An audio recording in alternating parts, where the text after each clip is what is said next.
एक बार पुनः हम सभी अपने अपने सौभाग्य की सराहना करें, अनुमोदना करें कि हमको वीरत्वई के माध्यम से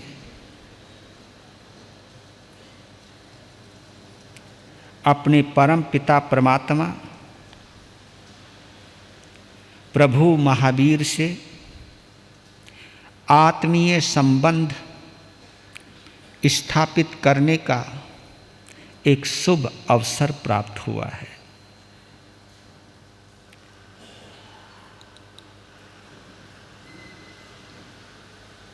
जो ऑनलाइन सिस्टम से जुड़े हैं वे भी, और जो ऑफलाइन सिस्टम में मेरे सामने बैठे हैं वो भी, कि कुछ तो किया होगा, कुछ ना कुछ तो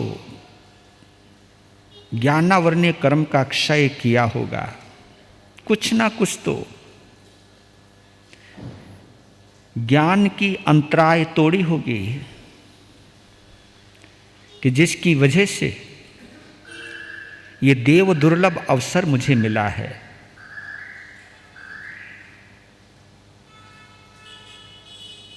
ये सौभाग्य किसी को वक्ता बनाता है तो किसी को श्रोता बनाता है। वक्ता जब मस्त होकर सुनाता है और श्रोता जब मस्त होकर सुनता है तो उस वक्त दोनों ही एक ही मनस्थिति के साथ जुड़े हुए होते हैं। और ये जो मनस्थिति है, ये जो भावों की स्थिति है, अगर इसमें पूर्णतः हम डूब जाएं, सब कुछ भूल जाएं, तो क्या पता इन पलों में सम्यक्त्व की उपार्जना हो जाए और ये सम्यक्त्व हमारे भव सागर से पार करने में सहयोगी बन जाए।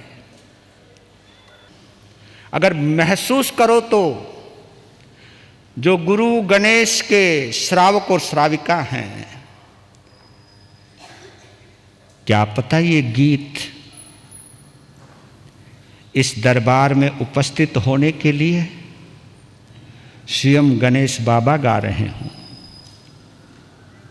अगर महसूस करने की बात है, मैं कभी कभी सोचता हूं कि हम जो भी कुछ बोल रहे हैं, क्या पता बाबा बुलवा रहा हो। हम जो भी कुछ सुना रहे हैं, क्या पता बाबा सुनवा रहा हो कि तुझे ये सुनाना है।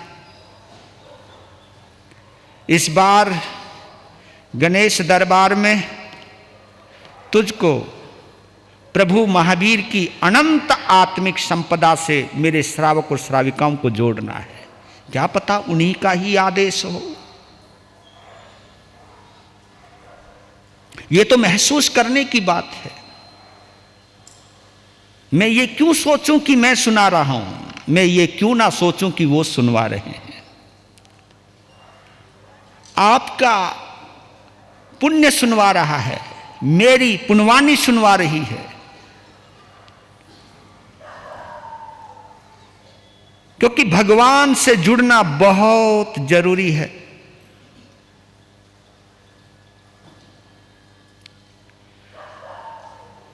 मैं पहली बार वीरत्वई के ऊपर सुना रहा हूं, इससे पहले तो नहीं सुनाया था मैंने। मैं कोई रिपीट तो नहीं कर रहा हूं कि मैं पहले सुनाया था तो अब सुनाऊंगा। क्या पता बाबा का ही आदेश हो। इसलिए मैंने पहले भी कहा था, इस आंगन की बलिहारी, कि जिस आंगन ने प्रभु महावीर से जोड़ने का सौभाग्य लिखवा दिया। और ये प्रभु महावीर से ही नहीं,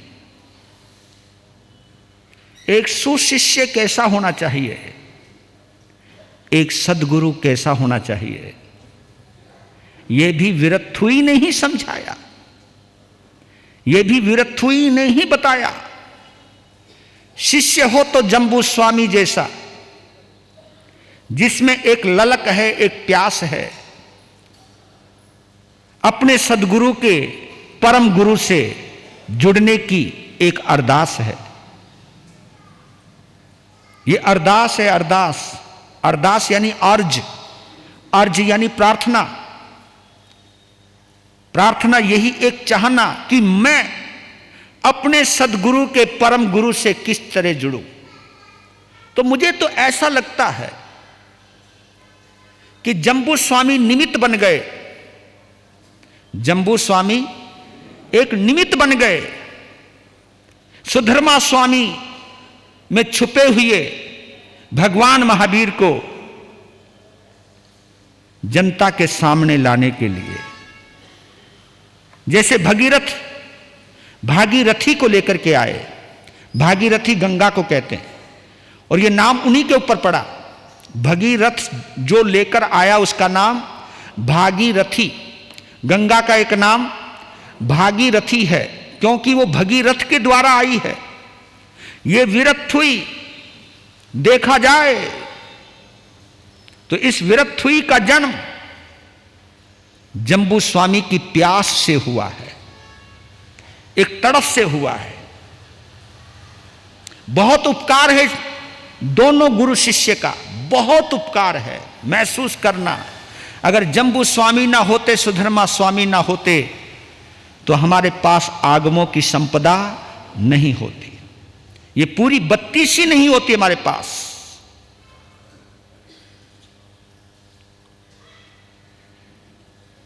एक 32 भोजन को खाने के काम आती है। 32 समझ गए हो ना? हाँ, ये देखो तुम्हारे मुंह में ले गया।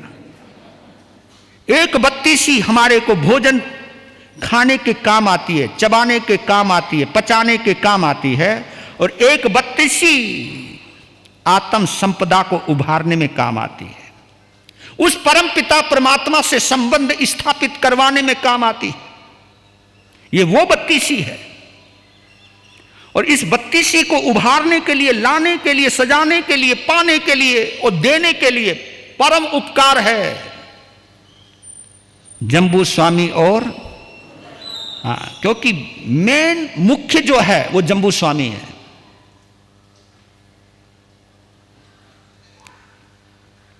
शिष्य की ही काबिलियत होती है कि वो गुरु से क्या प्राप्त कर सकता है। गुरु में तो है ही सब कुछ, लेकिन गुरु में छिपा हुआ खजाना पाने की ताकत अगर किसी में है तो वो शिष्य में होती है। लीजिए गाएं। शेषवदंसी अभिभूय नानी निरा मगंधे धी इमं थियप्पा अनोत्तरे सौ जगन शिविजम गंथा अतीते अभय अनाऊ गंथा अतीते अभय अनाऊ। बोलिए शासनपति भगवान महावीर स्वामी की। बोलिए गणधर सुधर्मा स्वामी भगवान की। बोलिए अंतिम केवली आर्य जम्बू स्वामी भगवान की। ये 5वीं गाथा बड़ी जबरदस्त है, इसको छोड़ने का दिल ही नहीं कर रहा। मैं सोचता हूं कि और ले लो, और दे दें, और डुबकी मार लो, आपकी भी पकड़वा पकड़वा के मरवाऊं। समझ रहे हो ना? बोर तो नहीं होते ना? बस बोर ना हुई हो। और बताऊं, गौर करोगे, हाँ, गौर करोगे तो कभी बोर नहीं होगे। और बताऊं, घर की याद नहीं लाओगे तो बोर नहीं होगे। और बताऊं, दुकान की याद नहीं लाओगे तो बोर नहीं होगे। जहां आपका मस्तिष्क इस गणेश सभा मंडप से बाहर गया, वो उबासी सी लेने लग जाते हैं लोग। हुआ एक बार, अब इसमें प्रवेश करूं तो मैं बात बताई दूं आपको। आपको मालूम है कुंभकर्ण की पत्नी का नाम क्या था? कुंभकर्ण तो जानते होंगे आप। कुंभकर्ण की पत्नी का नाम निद्रा देवी। हाँ, निद्रा देवी था। वो बंदा सोता ही रहता था। 6 महीने में एक बार उठता था, फिर चला ही जाता था। ऐसे कई मेरी माताएं बहनें यहां पे भी आ जाते हैं, और उसकी वजह बतला रहा हूं आपको कि बात आ गई। तो मालूम है आपको, जब प्रभु राम ने कुंभकर्ण का वध कर दिया तो निद्रा देवी विधवा हो गई। जब वो विधवा हुई तो विधवा को महल में बंद कर दिया, उनके अंदर बैठो, अब तुम बाहर निकलने के। उस वक्त का बात है कि उसका मुंह नहीं देखना, ऐसे प्रचलन कोई होगा प्रचलन, अंदर बैठो बाहर निकलना नहीं, क्योंकि अब तुम किसी को मुंह दिखाने के लायक नहीं हो, क्योंकि तुम्हारी मांग उजड़ गई। ऐसा कोई अर्थ अन्यथा मत लीजिएगा, इस अर्थ को इस अर्थ में लोगे तो बहुत कुछ सीखने को मिलेगा। 1 साल हो गया, बोर होगी कि यार ये तो बड़ी सजा मिली। अपने पति को याद करने लगी, तू तो मर गए हो, तू तो चलो गए हो, पर मुझे तो यहां छोड़ गए हो। मारो भी तो मन करे इधर उधर घूमने का। तो कहते हैं कि एक बार निद्रा देवी सबकी नजरों से बचकर मार्केट में आ गई। मार्केट में आ गई और एक बहुत बड़ा शोरूम था, लोगों की भीड़ लगी थी। उस शोरूम के मालिक के पास पहुंची जो बड़ा व्यस्त था। शोरूम के मालिक को कहा, ए मेरी तरफ ध्यान दे। उसकी तरफ देखा, आगे खिसक, निकल यहां से, शर्म नहीं आई? अभी पति को मरे 1 साल हुआ नहीं, मुंह दिखाने आ गई, निकल यहां से। उसको धक्का मार के निकाल दिया। माल तो दिया नहीं, धक्का और दे दिया।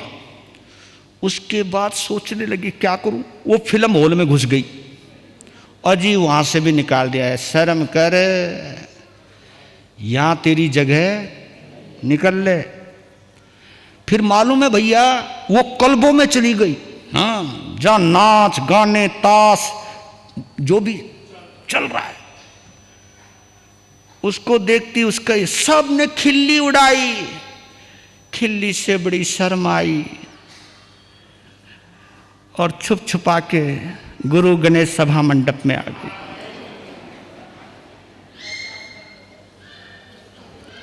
यहीं आ गई और यहां किसी ने निकाला ही नहीं, बल्कि उसको अपना लिया। आजा, बैठ जा, तेरे साथ हम भी आनंद लेते हैं।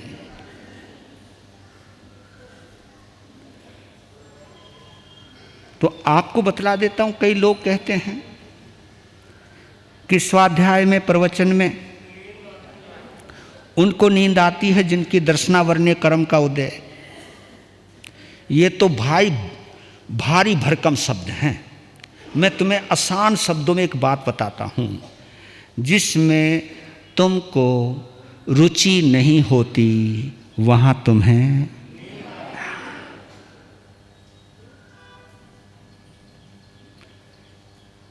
समायक में रुचि नहीं तुमको, क्योंकि समायक में रुचि हो और नींद आवे ऐसा तो हो ही नहीं सकता। नींद कब आती? जब कोई चीज करनी पड़ती है, करने का है नहीं मन, क्यों नियम ले रखा है, ऊपर से एक डर पैदा कर दिया, नियम लेके तोड़ेगा तो नरक में जाएगा। ओ तेरा भाई नरक में कौन जाएगा, कोई बात नहीं, हम 5 समायक लेके लटका मार लेंगे, पर लेकिन नरक में नहीं जाना। पर ये नहीं सोचते कि तुम अगर समायक लेकर सो गए तो समायक भी सो जाती है। हाँ, समायक लेकर सत्संग में सो गए तो मालूम है आपके कान भी सो जाते हैं, आपकी आंखें भी सो जाती है, आपकी अंदर की रुचि भी सो जाती है। क्योंकि मुझे ये पता लगा कि जब लोग नोट गिनते हैं ना, किसी को भी नींद नहीं आती। बताओ, तुम्हारे में बताओ भाई, अगर बाबा को बताए, बाबा को जगाना जरा, बाबा गए, दिलीप उनको, अरे बाबू दिलीप बाबू इनको, हाँ अच्छा लिख रहे हो, लिख रहे हो आप खोलिए। क्या बात। तो मैं एक बात कह रहा हूं आपको, जीवन में जहां अरुचि हुई, क्लबों में नींद नहीं आती, ताशों में नींद नहीं आती, जो ताश खेलते उनको भी नींद नहीं आती, और कोई बढ़िया सा सीरियल चल रहा हो ना, और मुझे मालूम है सारे के सारे धारावाहिक में जग जाते हैं, इसमें सो जाते हैं। चलो कोई बात नहीं, आपकी मर्जी है, पर लेकिन सोचिएगा जरा, ये इसके ऊपर भी चिंतन कर सकते हो आप, ये सोच करके कि ये मेरे लिए बड़ा अनमोल समय है। आंख खुलती है तो रिश्ते मिलते हैं, लेकिन जब भक्ति जागती है तो फरिश्ते मिलते हैं। और प्रभु महावीर से बड़ा फरिश्ता मैं नहीं समझता कोई है। ये कहावत आती है कि बिना रिश्ते के हुए भी कोई रिश्ता निभाता है, वही सच्चा फरिश्ता कहलाता है। कोई रिश्ता ना होते हुए भी जो रिश्ता निभाता है, उसी को कहते कि वो फरिश्ता कहलाता है। रिश्ते होते हुए रिश्ता निभाना तो बहुत मामूली बात है, लेकिन रिश्ता ना हो फिर भी रिश्ता निभाए, वो फरिश्ता कहलाता है।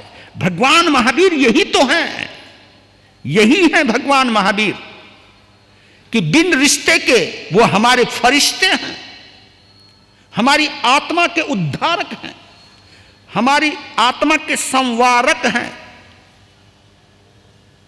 हमारी आत्मा को उच्चता देने वाले हैं, हमारी भव्यता को निर्धारित करने वाले हैं, हमारे आत्मिक सौंदर्य को देने वाले हैं, हमारे अंतर में छिपे हुए आनंद को देने वाले हैं। ऐसे अद्भुत परम गुरु महावीर की उपस्थिति में मैं क्यों सोऊं, इन पलों को क्यों जाया करूं, इन पलों को क्यों बेकार करूं। ये भावना, ये जब तड़प पैदा होती है, जितना गहरा लगाव होगा प्रभु महावीर से, उतना ही दूर निद्रा देवी का पहरा रहेगा, उतनी ही दूर। ये पल बार बार आने वाले नहीं है, ना तुम्हारे लिए ना मेरे लिए। ये पल बड़े अनमोल हैं, उन पलों से जोड़ रहा हूं। से सवदंसी अभिभूय नानी निरामगंधे धी इमम थियप्पा अनुत्तरम सौ जगन शिविज्जम गंथा अतीते अभय अनाउ। सम्यक दर्शन की एक और परिभाषा कर रहा हूं। से सर्वदर्शी, वो सर्वदर्शी हैं। मेरे प्रभु महावीर ऐसे हैं जिन्होंने देखने की समग्रता को हासिल किया है। समग्रता हम तो बहुत कम देखते हैं। प्रभु महावीर केवल 3 लोक को ही नहीं देखते, 3 लोक के हर प्राणी को ही नहीं देखते, वे 3 लोक की हर आत्मा को देखते हैं। और इस योग्यता को प्राप्त करने के लिए उन्होंने अपने आप को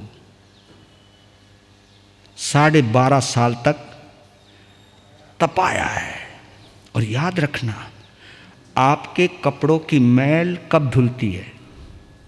बताओ, अगर आपने पानी में कपड़ा डाला तुरंत निकाल लिया तो क्या मैल धुलेगी? वो कब धुलेगी? जब वो कपड़ा साबुन और कास्टिक साबुन के अंदर भीगा रहेगा, डूबा रहेगा, और जब वो साबुन उसके एक एक रोम में जाएगी, मैल फूल जाएगा, फिर थोड़ा सा भी रगड़ोगे कपड़ा साफ। इसी को डुबकी कहते हैं, इसी को डूबना कहते हैं। इसमें डूबोगे पार हो जाओगे, और उसमें डूबोगे कहीं और चले जाओगे। ये आप ये समझो, ये शांति सरोवर है, ये महावीर का सरोवर है। इसमें अगर हम डूबे तो आत्मा की धुलाई होगी।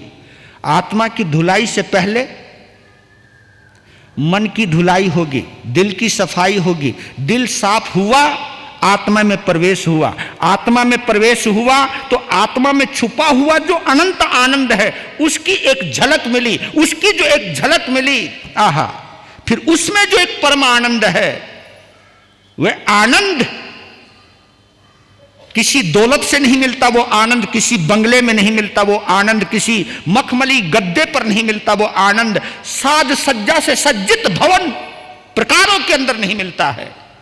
वो आनंद हमारे अंदर छुपा हुआ, वो हमारी दौलत है। उस दौलत को लेकर के हम पैदा हुए हैं।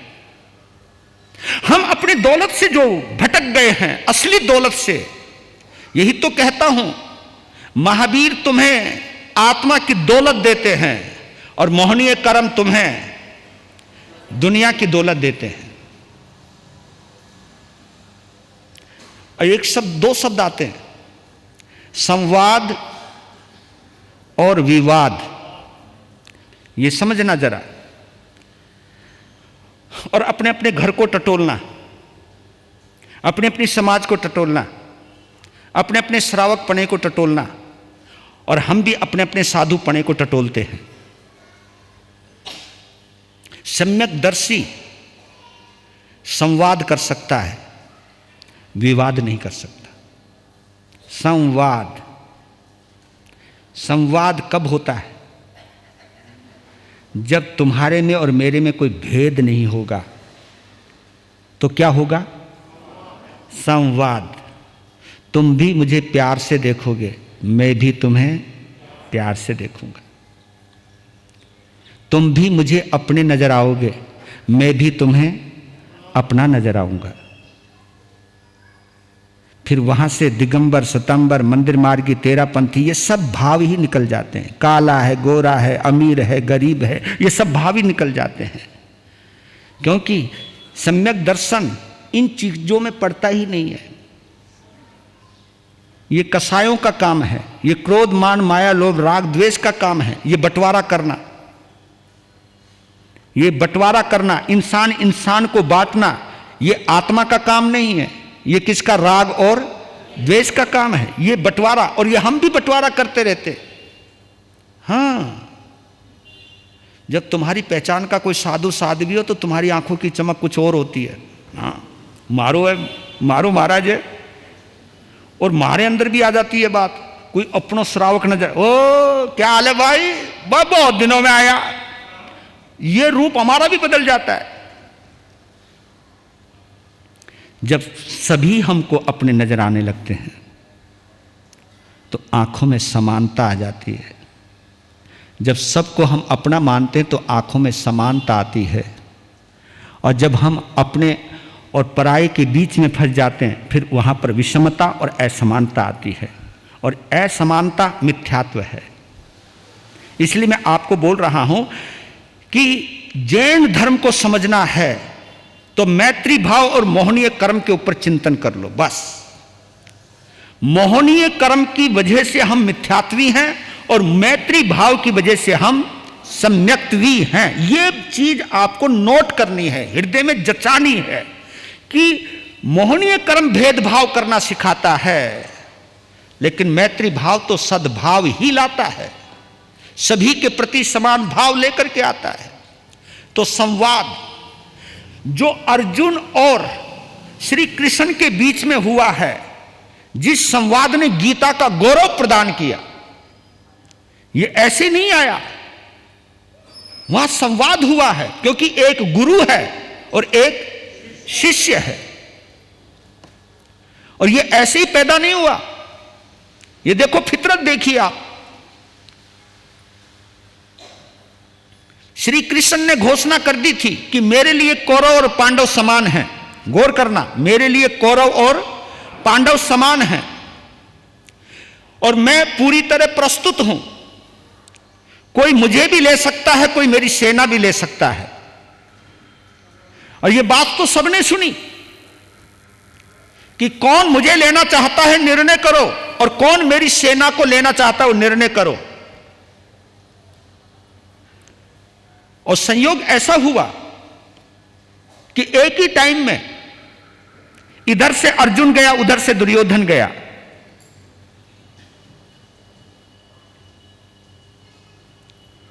और देखो फितरत देखो, दुर्योधन अपने आप को बहुत कुछ मानता था, तो बंदा सिरहाने जाके खड़ा हो गया, भाई चरणों में नहीं, चरण नहीं, सिर पर, जैसी आंख खुलेगी मैं नजर आऊंगा। और अर्जुन थोड़ी सी देर में आए तो चरण मिल गए, चरणों में खड़ा हो गया। श्वासों की प्रक्रिया हुई, श्री कृष्ण की निद्रा टूटी, और जैसी सामने आए तो कौन नजर आया? अर्जुन। अर्जुन तुम? हां भगवान। पीछे से खांसते हुए बोला, मैं भी हूं। अरे आप भी हो, इधर आओ ना।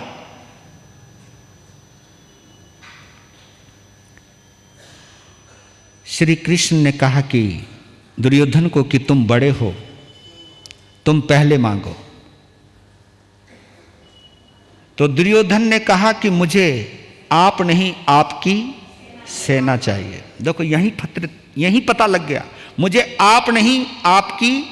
यहीं पर मोहनीय कर्म आ गया, यहीं पर अभिमान आ गया, यहीं पर स्वार्थ आ गया है, क्योंकि उसके दिमाग में गणित है, क्योंकि उन्होंने बोल दिया था कि मैं जिसकी तरफ रहूंगा मैं लड़ूंगा नहीं, मैं जिसकी तरफ रहूंगा मैं लड़ूंगा नहीं। तो दुर्योधन ने सोचा कि जो लड़ेगा नहीं तो इसका क्या, हाँ वही अचार डालूंगा, उसका अचार डालूंगा मैं, करूंगा क्या उसका। ये गणित किसने लगाया? ये मोहनीय कर्म ने लगाया, ये स्वार्थ ने लगाया। और यही स्वार्थ, यही मोहनीय कर्म दुर्योधन को श्री कृष्ण से दूर ले गया, क्योंकि उसके लिए सेना महत्वपूर्ण थी। कहा कि लड़ने के लिए मुझे सेना चाहिए, मुझे ऐसा निठल्ला नहीं चाहिए गोपाल। तो मुझे तुम नहीं, मुझे तुम्हारी सेना चाहिए। इतना सुनते ही अर्जुन ने बड़ी गहरी संतोष की, आए बच गया, वो तो सेना लेके चला गया। अर्जुन की आंखों में आंसू आ गए। श्री कृष्ण ने उसकी आंखों में आंसू देखे। कहा कि तुम रोए क्यों? कि बस मैं डर गया था कि कहीं दुर्योधन आपको ना मांग ले, क्योंकि मुझे आपकी सेना नहीं चाहिए, मुझे केवल आप चाहिए, बस मुझे कुछ भी नहीं चाहिए। यही बात मैं तुमसे पूछूं, बाई चांस, ऐसा होना नहीं है, हाँ कभी तुम बेकाई में आ जाओ, बाई चांस भगवान महावीर आपके सामने आ जाएं और वो कहने लग जाए कि तुझे महावीर बनना है या अंबानी बनना है, तो ईमानदारी से बोलो भाई। नगर जी हमारी क्यों परीक्षा ले रहे हो, हमें क्यों पंगे में डाल रहे हो? तो मुझे नहीं लगता जिसके पास व्यापारिक मस्तिष्क है, जो दौलत का दीवाना है, जो शक्ति संपदा ताकत का दीवाना है, वो ये कहेगा कि मुझे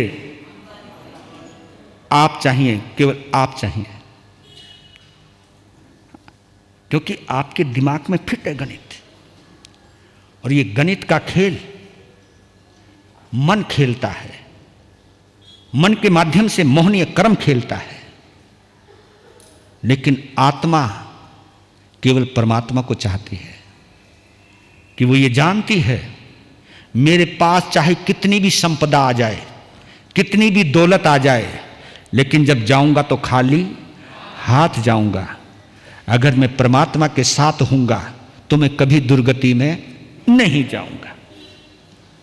यही चीज वीरत्थुई के अंदर छुपी हुई है, भगवान महावीर के माध्यम से बोल रहे हैं। सुधर्मा स्वामी बहुत गहरी बात कही है, बोल रहे हैं कि गौर करना। महानिशीत सूत्र है, उसका एक 4 लाइनें दे रहा हूं आपको, अद्भुत है वो। संजोग सिद्धिये ओ गोएमा फलम, नहु एक चक्के न रहो पयाई, अंधो ये पंगु ये वने समेचा, ते संप उत्ता नगरम पविट्ठा, ते संप उत्ता नगरम पविट्ठा। संजोग सिद्धिये उ गोएमा फलम, इसका मतलब यह है कि ज्ञान और क्रिया के संयोग से, ज्ञान और क्रिया के संयोग से, ज्ञान और क्रिया के संयोग से हमें सिद्धि की प्राप्ति होती है, हमें मुक्ति की प्राप्ति होती है। गौर करना, ज्ञान और क्रिया के संयोग से हमें सिद्धि की प्राप्ति होती है। क्योंकि नहु एक चक्के न रहो पयाई, क्योंकि एक पहिए का रथ कभी चलता नहीं है। नहु एक चक्के न रहो यानी रथो, पयाई पदाति चलता नहीं है, एक पहिए का रथ कभी चलता नहीं है। फिर बोल रहे कि अंधो ये पंगु ये वने समेचा,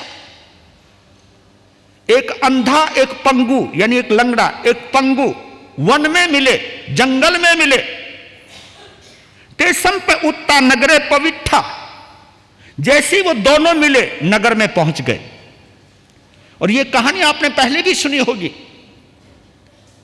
कि जंगल में लगी है आग और उस जंगल में घिर गए एक अंधा और एक पंगु। अंधा चल सकता है, पंगु चल नहीं सकता, लेकिन पंगु देख सकता है, अंधा देख नहीं सकता। संयोग ऐसा हुआ, आग जब लगी तो भटकते भटकते दोनों आमने सामने आ गए। पंगु ने देखा कि ये अंधा है, उसने आवाज दी कि इधर आ, मेरी आवाज का पीछा कर, मेरे पास आ, मेरे पास आ। कहा कि भैया तेरे पास एक काबिलियत है और एक काबिलियत मेरे पास है। मेरे पास नजर है, तेरे पास टांग है। इसको कहते तेरे पास ज्ञान है, मेरे पास आंख है, यानी मेरे पास ज्ञान है और तेरे पास चरित्र है, तेरे पास क्रिया है। तो मुझे कंधे पे बैठा, मैं तुझे रास्ता दिखाऊंगा। तेरे पास आंख नहीं, लेकिन मेरी आंख तेरे काम आएगी और तेरी टांग मेरे काम आएगी। मेरी आंख तेरे काम आएगी, तेरी टांग मेरे काम आएगी, और हम पार हो जाएंगे। और वो पार हो गया। मैं यही कहता हूं कि इस समाज में, इस संघ में ऊंची ऊंची क्रिया पालने वाले संत हो सकते हैं, लेकिन ज्ञान कहाँ गया? ज्ञान यानी संवेदना कहाँ गई? संवेदना यानी सम्यक दर्शन कहाँ गया? सम्यक दर्शन यानी दूसरों को अपना मानने की भावना कहाँ गई? हम क्रिया के आधार पर ही बंटवारा कर बैठे, हमने क्रिया के आधार पर ही संघ के टुकड़े कर दिए। मान्यताओं की भिन्नता की वजह से हम बट गए। और याद रखना, नदी तो एक प्रवाह में ही बह रही थी, नदी तो एक प्रवाह में ही बह रही थी। नदी बटी कब? नदी तब बटी जब बीच में कोई दीवार आ गई, कोई चट्टान आ गई। नदी तो बह रही थी अपनी मस्ती में, लेकिन कब बटी? जब बीच में चट्टान आ गई। तो चट्टान ने क्या किया? आधी नदी को इधर कर दिया, आधी नदी को इधर कर दिया, बट गई नदी। ये जो चट्टान है अहंकार की, ये चट्टान है जो महत्वाकांक्षा की, इसने ही बांटा है जिनवानी को, प्रभु को बांट के रख दिया है। पहले दिगंबर श्वेतांबर में बटे, फिर बताऊं दिगंबर भी आपस में बटे, फिर बताऊं मंदिर मार्गी भी आपस में बटे। पता नहीं कितने, कोई गच्छ बन गया, खतर गच्छ, कोई तपा गच्छ, कोई कुछ। दिगंबर में भी 20 पंथी 13 पंथी, ये सब बनते चले गए। स्थानकवासी भी बट गए, कोई सरमन संघ, कोई ज्ञान गच्छ, कोई गच्छ, कोई गच्छ, कोई गच्छ। ये सब गच्छ गच्छ गच्छ। गच्छ का मतलब जाओ जाओ जाओ, किससे? भगवान के पास से। ये जितने भी गच्छ हैं, हम टूटते चले गए, टूटते चले गए, बढ़ते चले गए, बढ़ते चले गए। ये लेकिन सम्यक दर्शन ने नहीं बांटा, ये बात मान करके चलना। लेकिन हम बटे हैं सम्यक दर्शन का नाम लेकर के, कि हम सम्यक भी हैं, हम साधक हैं, हम साधना करने वाले हैं, इस बात के ऊपर बटे हैं हम। लेकिन भूल जाते कि भगवान ने ये नहीं बोला है। आपस में बांटने के लिए भगवान ने कभी नहीं बोला तुमको। लेकिन हम बटते चले गए और अपनी अपनी पीठ थपथपाते चले गए। लेकिन यह नहीं सोचा कि हम जितने बटे हैं, भगवान महावीर के उतने ही टुकड़े हुए हैं, उतने ही टुकड़े हुए हैं। हमने अपने बाप को बांट दिया, हमने अपने परमपिता को बांट दिया, हमने अपने अहम मन्यता की वजह से महावीर के टुकड़े टुकड़े कर दिए। और फिर भी कोई पछतावा नहीं है, फिर भी कोई अफसोस नहीं है। कब तक बटोगे? और बटे हुए हो इसलिए तुम्हारी सरकार में भी 2 कौड़ी की इज्जत नहीं है, जबकि तुम सब कुछ देते हो, 25% टैक्स भी देते हो, इतना कुछ करते हो, विद्यालय भी देते हो, सब चीज देते हो, लेकिन तो भी तुम्हारी इज्जत नहीं है, क्योंकि तुम, ये मैं नहीं बोल रहा हूं, ये भगवान का दर्द बोलता है। और लेकिन ये बटना अभी जारी है, क्योंकि अब तो तुम्हारे घर भी सुरक्षित नहीं रहे, तुम्हारे घर ही एक नहीं रहे, तो हम तो कहां एक रहेंगे। ये विवाद जो पैदा हुआ है, ये मिथ्यात्व की वजह से पैदा हुआ है। संवाद हमेशा सम्यक दर्शनी से पैदा होता है।